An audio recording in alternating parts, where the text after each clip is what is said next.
One of the questions that I get asked the most is, how do I stop rambling and get to the point? The reason why we ramble is because we're excited and we're nervous.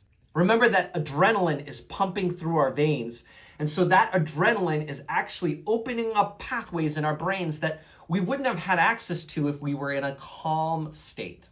So because we get excited, our brain jumps from thought to thought, and a lot of times we want to activate those thoughts and speak them out into the audience.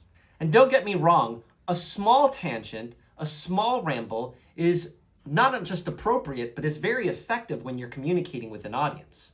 You want to make sure that you are following the learning. So sometimes a rambling thought or a tangential lesson can be very effective if you keep it in constraints. So here's the 3 easy tips to stop rambling and get to the point.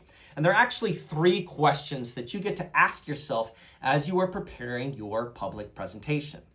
The first question you get to ask yourself is, what do I want my audience to think? Another way to think about this is, what do I want my audience to know?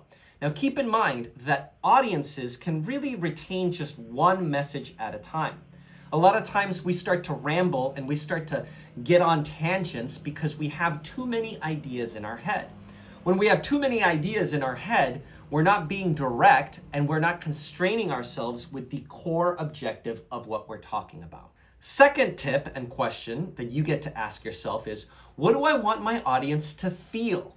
Now, in a natural presentation, your audience is going to feel a range of emotions. But what's the primary emotion? What's the primary way of being that you want to impart on your audience? This is significant because if you have that emotion in mind, you're going to be able to edit yourself, not just in your preparation, but also in the moment, to determine what you want your audience to feel and what contexts, what stories, what strategies, what tangents are appropriate and which ones are not. And the final tip and question that you get to ask yourself is this: what do I want my audience to do?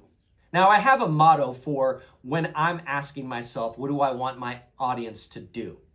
And I know that it's a little bit outdated, but stay with me here. Here's the motto: 2 clicks and a print. Your audience should be able to take action on what you ask them to take action on with 2 clicks and hit print. In other words, in 3 very easy steps. If you give your audience too many calls to action, they're going to be confused as to what's the next step you want them to take. Those 3 questions, what do I want my audience to think, feel, and do, will set the path for what you get to communicate and will help you edit, not just in preparation, but also in the moment, as to what you get to say and what you don't. As always, don't forget to hit subscribe and get up to date on all content related to confidence, communication, and storytelling. Get yourself off of mute, speak up your story, and we'll see you next time.